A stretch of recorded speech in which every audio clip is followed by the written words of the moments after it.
100 रोटी वाला ससुराल। सुनो जी, मुझे तो शीतल की बड़ी फिक्र रहती है। उसका ध्यान तो बस घर के बाहर दोस्तों के साथ घूमने फिरने में ही रहता है। उसे कुछ बोलो तो एक नहीं सुनती। मैं तो कहती हूँ इसकी जल्दी शादी वादी करवा दो, वरना लड़की हाथ से निकल जाएगी। तुमसे ज़्यादा चिंता है मुझे शीतल की शादी की। कल ही वो रामपुर वाले मौसा जी को फ़ोन भी किया था। बता रहे थे एक लड़का है नज़र में, उनका अपना घर है और लड़का भी अच्छा है। अरे तो फिर बस बात चलाओ ना, एक बार देखे तो सही लड़का और घर बार कैसा है। कौन से लड़की की बात चल रही है यहाँ? तुम्हारी शादी की बात चल रही है बेटी। अब तुम्हारी शादी की उम्र हो रही है तो लड़का तो देखना पड़ेगा ना। उफ़ो, मुझे अभी नहीं करनी शादी वादी। ये तो मेरे खेलने कूदने के दिन है। बहुत खेल कूद ली तुम, अब घर के काम धाम सीखने की कोशिश करो, समझी? ससुराल जाकर हमारी नाक मत कटवा देना। सब्जी काटनी तो आती नहीं इसको, तो नाक ही कटवाएगी। अरे मैं इसे शादी तक अच्छे से सब सिखा दूंगी। आप तो बस उस लड़के से इसकी शादी के बाद चलवाओ। कुछ दिनों बाद कुणाल और उसकी माँ शीतल को देखने घर आते हैं। कुणाल दिखने में बड़ा ही स्मार्ट होता है। शीतल तो उसे देखती ही रह जाती है। देखो जी, हमारी कोई डिमांड तो है नहीं, बस हम चाहते हैं कि लड़की घरेलू हो, घर के सारे कामकाज संभाल ले। अब आपके परिवार में तो बस 3 ही लोग हैं, पर हमारा तो खूब भरा पूरा परिवार है। बाकी हमें लड़की के घूमने फिरने दोस्तों से मिलने से कोई दिक्कत नहीं है। घर का काम करने के बाद जो चाहे सो करे। अरे वाह, ये तो इतने बढ़िया लोग हैं। लड़का भी इतना स्मार्ट है और ऊपर से इन्हें मेरे घूमने फिरने से भी कोई दिक्कत नहीं है। हे भगवान, तूने तो बिना मांगे ही मुझे सब दे दिया।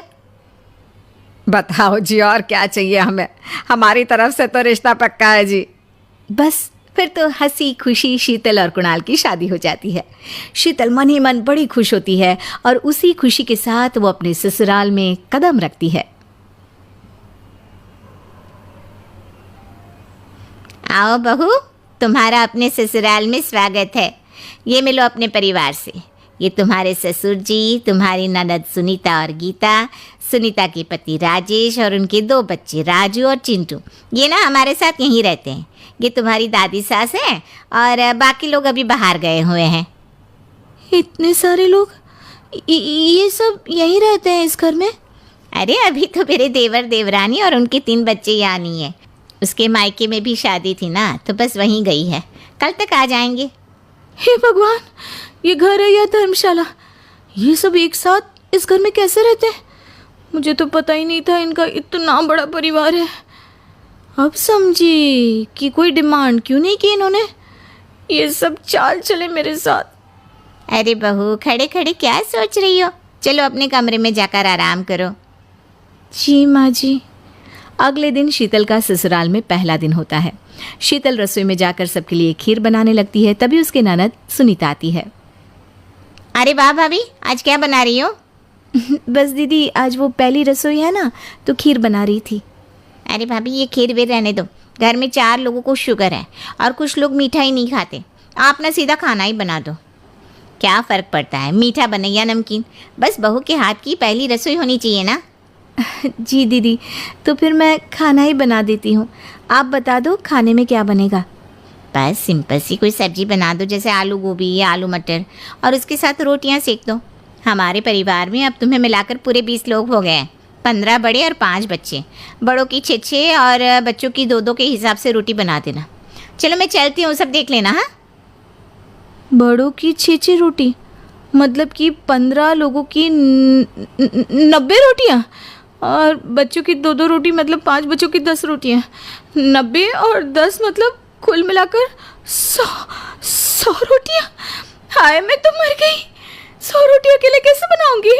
माँ, ये तुमने मेरी शादी कहाँ कर दी? शादी से पहले तो मैंने कभी 4 रोटी से ज़्यादा नहीं बनाई।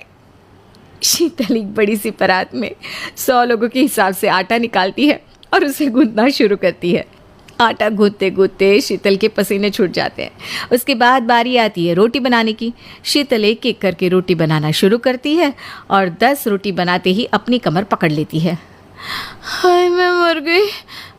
मेरी कमर टूट गई खड़े खड़े, और ऊपर से इतनी गर्मी। मैं 100 रोटियां कैसे बनाऊंगी? अरे भाभी, सब बाहर रोटियों का इंतजार कर रहे हैं। ज़रा जल्दी जल्दी रोटी सेक दो। सब